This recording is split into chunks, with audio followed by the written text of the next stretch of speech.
Salam sejahtera untuk kita semua. Semoga siswa dan siswi tetap sehat, tentunya harus semangat. Oke, sebelum kita memulai pelajaran pada kali ini, ada baiknya kita berdoa terlebih dahulu. Berdoa mulai. Berdoa selesai. Oke, pada kali ini Bapak akan menjelaskan bab 2, yaitu rekayasa. Apa materinya, Pak? Prinsip kelistrikan dan sistem instalasi listrik. Nah, Pak, kenapa kita harus belajar listrik? Oh iya, tentunya kita harus paham tentang wawasan listrik. Mana yang berbahaya, mana yang tidak, ya. Mana yang aman digunakan, mana yang tidak. Tentu kita harus paham. Kalau tidak, kita kena setrum nanti. Bisa saja kan itu kalau kita tidak memiliki wawasan tentang kelistrikan. Oke, langsung saja kita kepada tujuan pembelajaran. Tujuan pembelajaran kita adalah peserta didik dapat memahami wawasan kelistrikan. Peserta didik dapat memahami pengertian kelistrikan. Peserta didik dapat memahami instalasi listrik rumah tangga. Dan peserta didik dapat mengidentifikasi komponen dan alat-alat listrik. Jadi sudah tahu kan tujuan pembelajaran kita? Tentunya harapan Bapak siswa-siswi dapat tercapai pada pelajaran kali ini. Oke, kita lanjut kepada A. Wawasan kelistrikan. Listrik merupakan teknologi mutakhir yang ditemukan manusia. Dengan adanya listrik, jarak dan waktu menjadi terasa dekat. Listrik menjangkau semua lapisan masyarakat.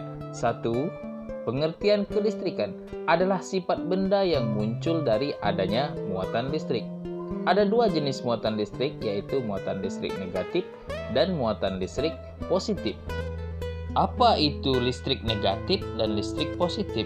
Suatu benda bermuatan listrik negatif jika kelebihan elektron, sedangkan suatu benda bermuatan positif jika kekurangan elektron. Selanjutnya, 2. Jenis dan manfaat. Arus listrik dibagi menjadi dua jenis, yaitu 1. Listrik arus searah atau DC. Direct current adalah arus listrik yang arahnya tetap, contohnya baterai. Yang kedua, listrik arus bolak-balik atau AC, alternating current, adalah arus yang besar dan arahnya selalu berubah-ubah. Ini pada lampu PLN kita atau penerangan listrik kita sekarang ini. Kemudian, manfaat listrik sebagai penerangan. Nah, pada siang hari kita diterangi oleh matahari. Nah, pada malam hari kita menggunakan listrik. Sebagai sumber energi, dengan adanya listrik, seluruh energi dapat dibangkitkan. Contohnya saja dengan kipas angin, kita menggunakan energi angin. Kemudian pada teknik elektro, dapat menghidupkan komponen elektronika. Kemudian tenaga listrik pada saat ini sebagai tulang punggung masyarakat industrinya. Nah, dengan listrik ini, industri pada bisa bergerak dan berjalan. Nah, sudah tahu kan wawasan kelistrikan, baik pengertian ataupun jenisnya? Sudah tahu dong, jadi nggak repot Bapak menjelaskan lagi. Selanjutnya kita pahami tentang pembangkit listrik. Apa itu pembangkit listrik? Adalah suatu alat yang dapat membangkitkan dan memproduksi tegangan listrik dengan cara mengubah energi tertentu menjadi energi listrik.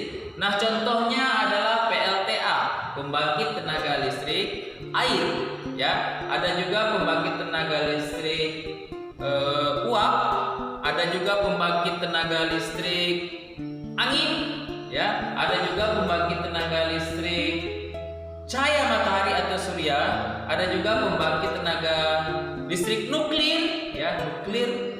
Ada juga pembangkit tenaga listrik batu bara.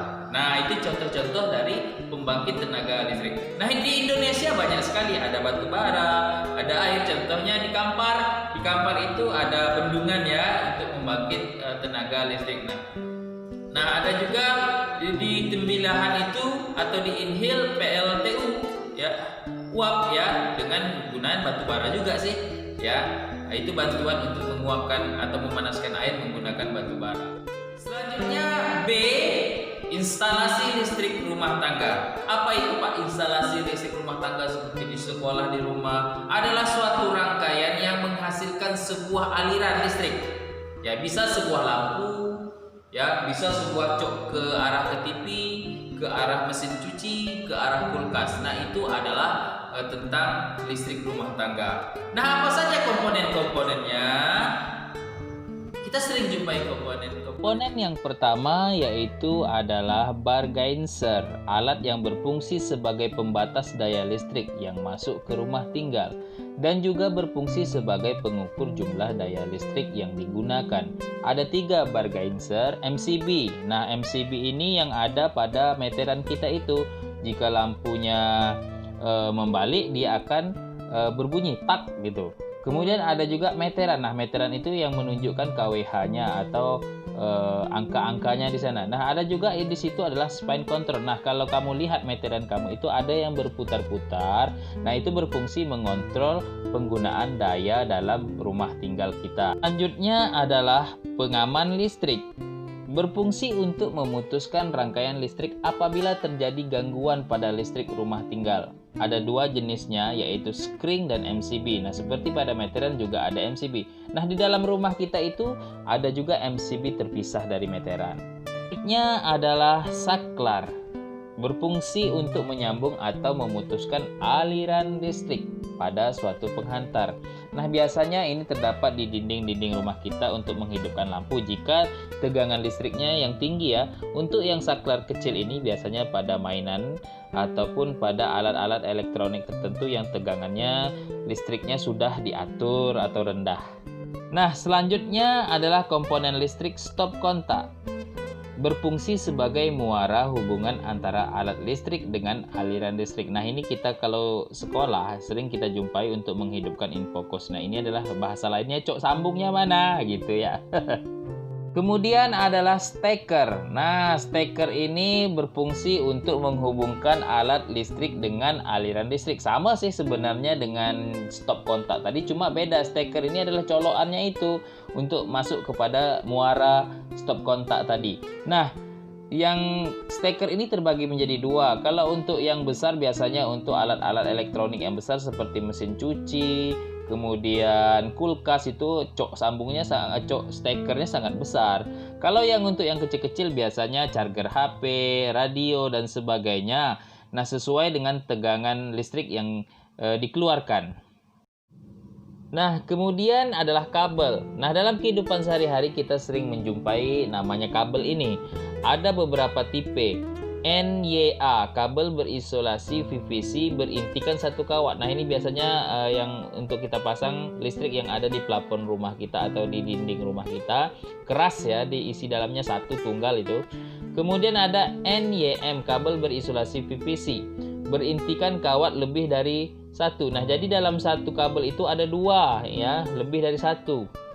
Kemudian yang ketiga NYY, kabel berisolasi PVC warnanya hitam berisi 2-4 kawat. Nah, ini biasanya kabel listrik yang ditanam di dalam tanah itu. Ini anti air dia kabelnya. Kemudian NYMHYO, kabel serabut dengan 2 buah inti yang terdiri dari 2 warna. Ini biasanya kita temukan pada cok sambung yang kita gunakan di sekolah kita itu, yang kita gunakan biasanya menggunakan menghidupkan infocus. Pastinya apa saja komponen-komponen listrik yang sering kita jumpai di dekat rumah kita, di sekolah ataupun di tempat lainnya. Yang paling sering kita jumpai charger HP ya, itu salah satu komponennya ya. Nah, selain komponen kita juga sering jumpai alat-alat listrik. Ya, setidak-tidaknya kita punyalah alat yang seperti ini ya. Contohnya test pen, itu untuk mengetes ada tidak aliran listrik ya. Itu kalau kita tekan, kita masukkan dalam lubang listrik itu, colokan tadi steker stop kontak tadi, kita tekan dengan ibu jari, maka lampunya akan hidup. Nah, itu ada aliran listrik. Kemudian ada juga solder. Nah, solder ini biasanya kalau ada komponen pada elektronika yang lepas ataupun memasang komponen itu menggunakan solder beserta timah. Ya, timah itu dilelehkan akan melengket pada komponen tersebut. Nah, ada juga tang. Ya, tang itu selain berfungsi untuk memotong kabel juga bisa menyambung kabel yang sangat keras. Artinya kita tidak bisa menggunakan tangan, tapi kita bisa gunakan tang untuk membelintiri ya.